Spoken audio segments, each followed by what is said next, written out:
Hello, beautiful people, lovers of good things, lovers of goodwill all over the globe. I bring greetings from a grateful heart. Good morning, good afternoon, and good evening, depending on your time zone.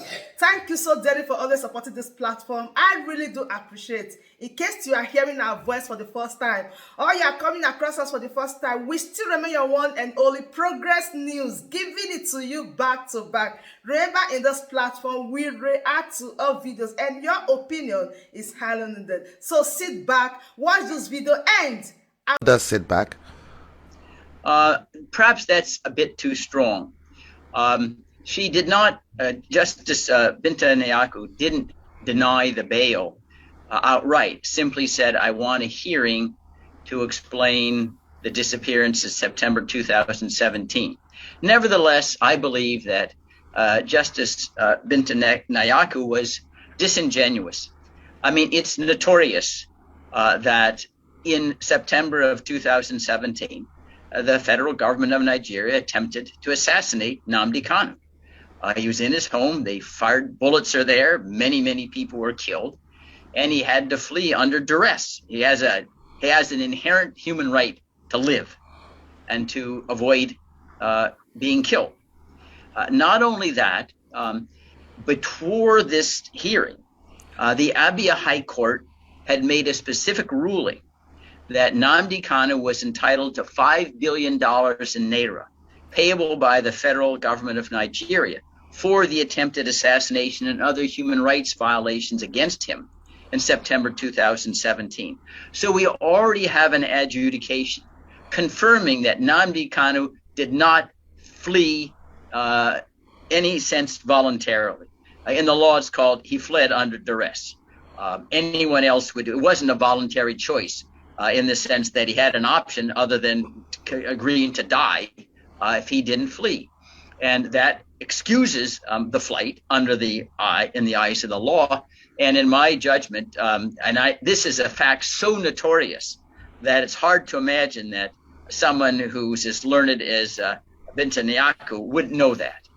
So in some sense, she kind of pushed the issue down the road. She didn't say no. And I do believe at the next hearing, we will hear a full explanation of the Abia High Court's decision, how a colleague of hers, a judge, has already found that the government attempted to assassinate Nnamdi Kanu, and that was why he had to flee. And that means that he would not be a risk of flight if they granted bail now, because his earlier flight was not voluntary, it wasn't evasive, it's self-preservation. The hearing yesterday did not go without another legal shenanigans by the Federal Government Prosecuting Council as they attempted to dump another new amended charges on the court. Justice Nyako went ahead to strike out the charges preferred against Nnamdi Kanu. What's your reaction to this? Well, I think this is now the third time that the government has amended their charges. And remember, we are now at 11 months since the government detained Nnamdi Kanu. And they have limitless resources to investigate and prosecute the case and to continue to amend the charges. And remember, these amendments come after the government has certified in their previous filings that the investigation is finished and concluded. Then if it's concluded and finished, why do you keep adding charges? There's no new information there.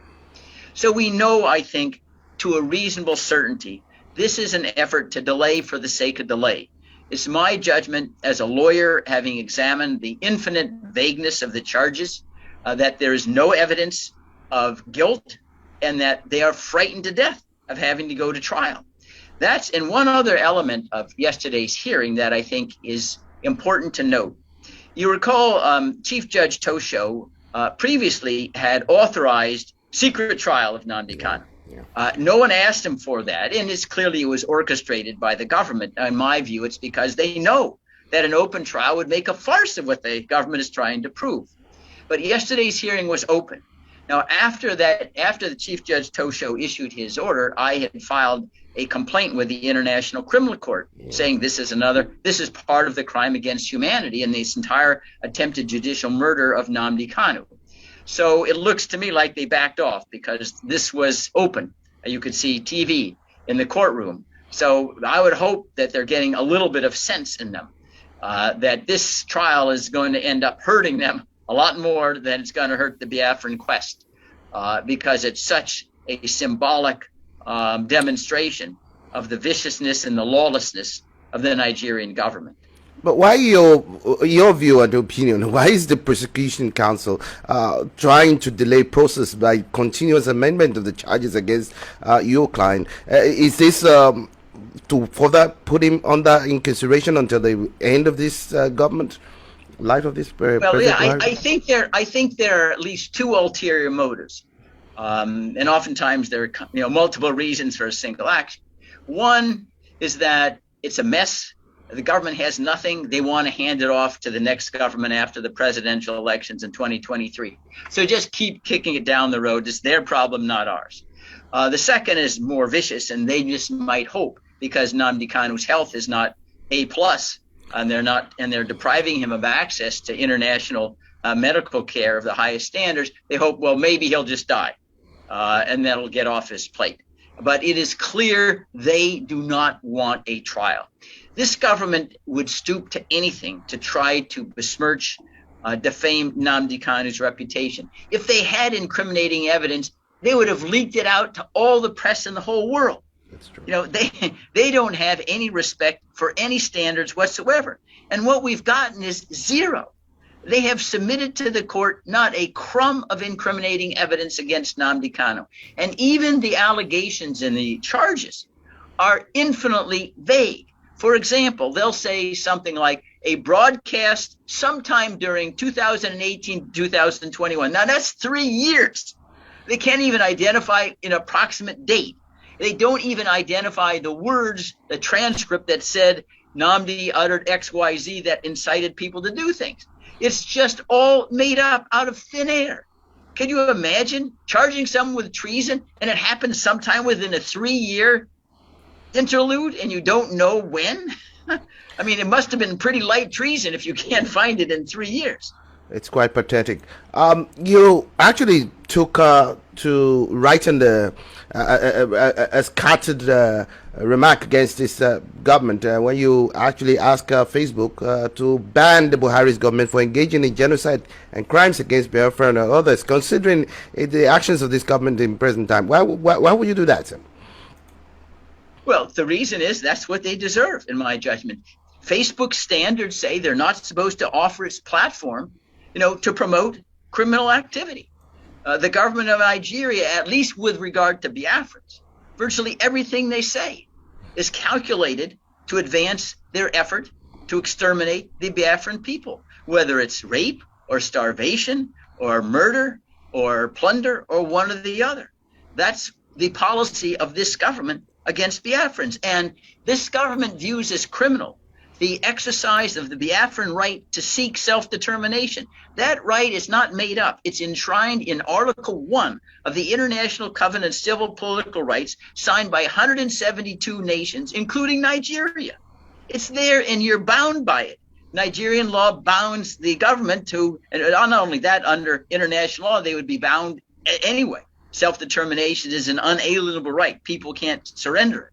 And that's why, in my judgment, why are you giving platform to a government that's little more than a criminal conspiracy to violate the law? But let me get your perspective on this. The Nigerian government actually said that the basis for their asking the platform to stop allowing Ipob to use their platform is because of they allegedly incite violence and provoke ethnic hatred in the country. I mean, considering the crimes and the violence taking place in the Southeast at the moment, what's your reaction and response to that? Well, what the minister said was that, well, in 2017, Ipob was listed as a terrorist organization. Exactly. Well, true enough, only by Nigeria. What he left out was the following. If you examine the proceedings, this is how you get listed as a terrorist organization under Nigerian law. The president of Nigeria decides, based upon whatever he believes he wants to decide, you're a terrorist organization. He instructs the attorney general to go to court and say, have the court enter an order that XYZ is a terrorist organization. And the court does it. There's no notice. There's no opportunity to respond. There's no due process whatsoever. This is a complete joke. The president could name you or me. Okay, you're a terrorist. That's the end of the matter. There's no hearing. We can't respond. This was so deficient procedurally that it provoked 5 human rights experts at the UN Human Rights Council to write Buhari a personal letter in October of 2000 and asked us, I don't see any. They said, we see no evidence that Ipob is a terrorist organization. Please, within 60 days, this is in October 2000, submit to us evidence showing Ipob is a terrorist organization. And Buhari snubbed them, wouldn't even respond. These are 5 neutral, they're not Biafrans, neutral human rights experts from the UN Human Rights Council. They asked, they said, we don't see it. You please provide us the evidence. He wouldn't even have the decency and courtesy to respond. That's how they view Ipob or Biafran terrorism. And remember as well, it is not terrorism to defend yourself if you're attacked. If someone is attacking you and is trying to kill you and you fight back in self-defense, you're not guilty of terrorism.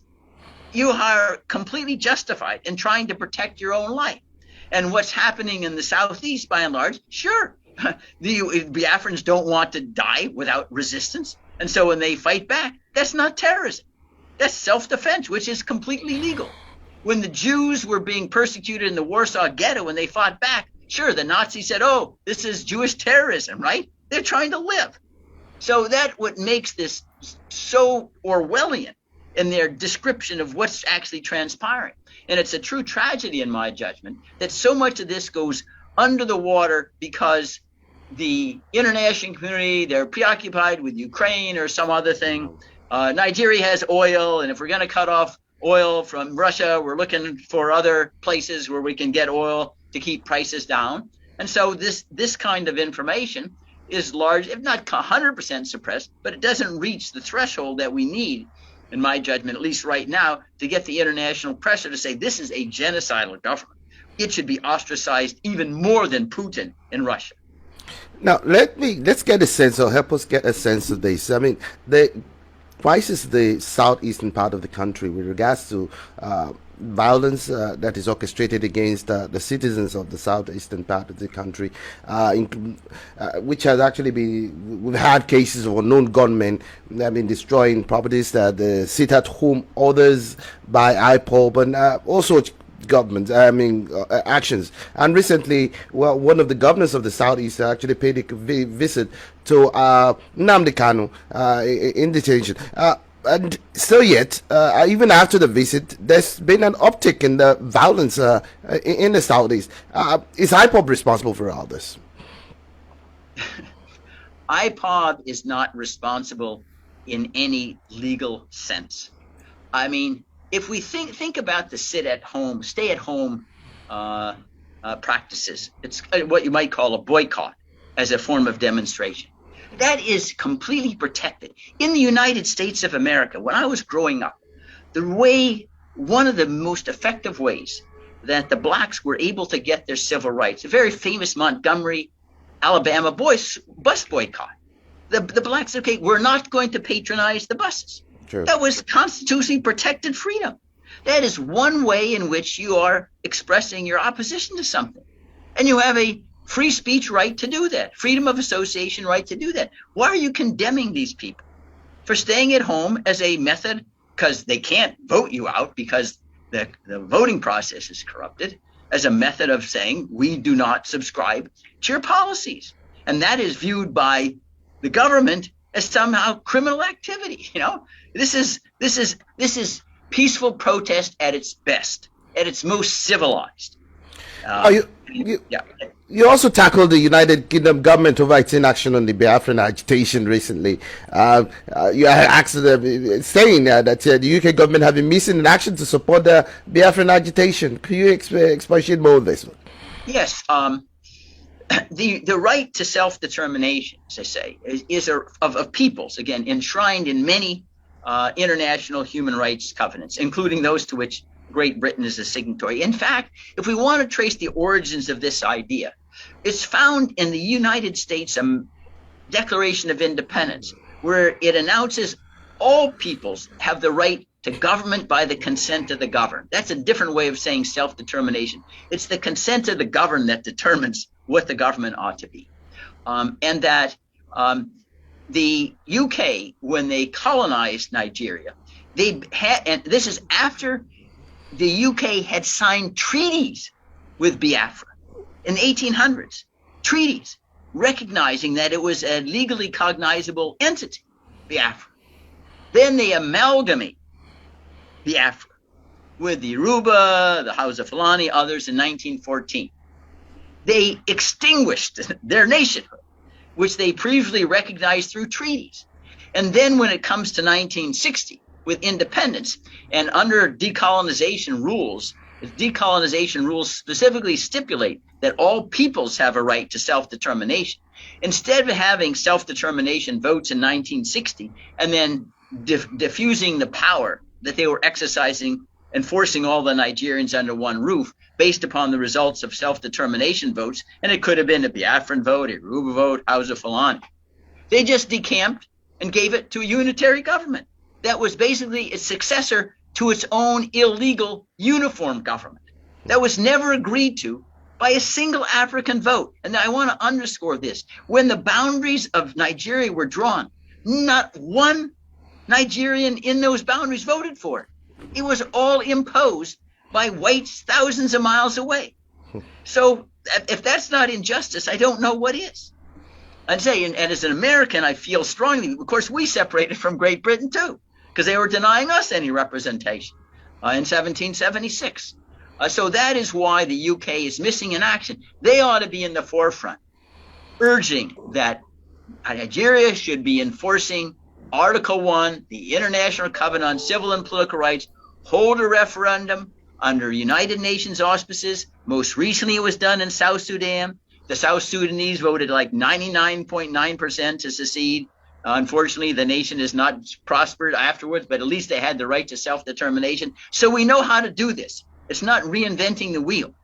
And UK has an obligation as a prominent member of the international community to seek to enforce their own international right of self-determination, especially because Britain itself, it gives Scotland the right to self-determination. They were able to vote whether they wanted to secede.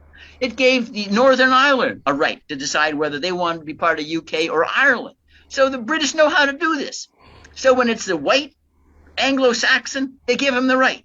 Why are Nigerians or Biafrans any less human than the Scotch or the Northern Irish? They aren't. You also went ahead to urge the British royal family to actually visit the southeast Nigeria and to compensate, and not just compensate, but apologize for abandoning the Igbos to Fulani terrorists in your recent twist. How culpable is the British government as far as this travails is concerned? Well, this is something that ought to happen. The British apologize, oftentimes the Irish potato famine, they got a lot of apologizing to do. They were involved in the international slave trade, divide and conquer. It wasn't just Nigeria that they destroyed, a lot of other peoples in Africa. But I do think that we do have at least some recognition of the looting and injustice to Africa, initially repatriating some of the cultural artifacts that were stolen, and paying, and at least having some type of thought towards reparations. These things don't happen overnight. But I think it's something that has to be said. And until the idea is broached, the first idea is always a minority of one. Somebody has to stand up and say, hey, this is unjust. It doesn't mean it's going to happen the next day. But that's how all progress is made. Somebody has to call a spade and say, this is unjust and we got to fight against it. Then you got to rally and not give up. And it may take 1 year or 5 or 10. But you don't give up. And I don't think there's any question that the UK is complicit in staggering injustices against the Biafrans. So what are the consequential implications that stand out in the recent United Kingdom government statement on the separatist groups in Nigeria, Southeast region? Your take on this, please. Well, I think it was largely overstated.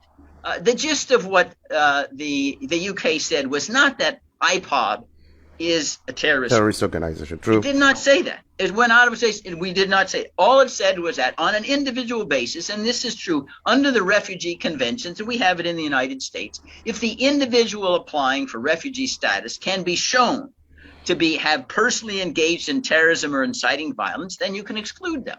But obviously, that means that if you had to resort to violence to protect your life because you were being attacked, that's not terrorism. That's not illegality. It's not murder. It's called the right of self-preservation, which is inherent in every individual who's ever been born on this planet. So I think it was just stating, and perhaps because there has been a surge of violence in the Southeast, in my judgment, largely provoked by the fact that the Python dance 1, 2, the Fulani out there, they're continue to escalate the violence. That means that more requirement to self-defense if you're going to live at all. Now, considering the fact that lawful agitation, pursuit of a legitimate cause is actually allowed under democracy, the use of violence and the breakdown of law and order nullifies any of such a claim to such a cause. Shouldn't Ipob at this point in time owe themselves and the Nigerian state a duty to de-escalate the tension and violence in the Southeast at this point in time? And what's Nnamdi Kanu'S position or take on this, please? No, I think Ipob, Nnamdi's position has always been legal avenues of redress. But you can't de-escalate when the other side is escalating the violence, other than just letting them slaughter you. That's what the Jews found out with the Nazis. They're supposed to de-escalate in Auschwitz, and Bergen-Belsen, and Dachau, and the Warsaw Ghetto. Sure, it's easy to de-escalate if the other side isn't attacking you. But if the other side continues to increase the attack, what can you do? You have, and they say everybody has a right to self-defense. And then if someone's trying to kill you, you would be in some sense culpable if you didn't try to fight back and preserve your life. You're not the wrongdoer. So this idea of, and their gist of their suggestion of de-escalation is, well, stop the sit-ins. Well, why? We didn't stop the Montgomery bus boycotts. Even in the United States today, it's regular. States will boycott a state. We don't like your abortion laws or whatever. We won't do business to you. But that is a civilized way in which you can express your opposition. It's not picking up a gun, a knife, trying to starve people, trying to use physical threats and violence to intimidate them. It's simply a right recognized under international law and custom and practice to express your view in a very strong way. Okay, don't want to do business with you. I don't want to show up for work today. So, Mr. Fein, finally, what's next as far as this legal battle is concerned? Do you see any light at the end of the tunnel? Well, if we were in an ordinary legal system, the answer would be yes, because it looks like there's supposed to be a trial to begin on May 26th. Yep. But listen, I've been there and to see how many dates get changed at the drop of a hat, 5 hours before something's supposed to start. I think what we do know is this, that the government of Nigeria will respond to pressure, but law really has very little to do with what transpires. And so we still, again, with peaceful means, and that's advocacy, strong advocacy, point out the lawlessness and the injustice. And I would hope that they would find it in their best interest for everybody. If you are treating the Biafrans differently, why are you worried about, decently, why are you worried about a referendum? They'll vote to stay in. The Scottish voted to stay in with the UK, right? They rejected independence. The reason why you're fearing them is because you're oppressing them. If you want them to vote the other way, how about giving them the right to govern themselves that they've been denied for a century or more?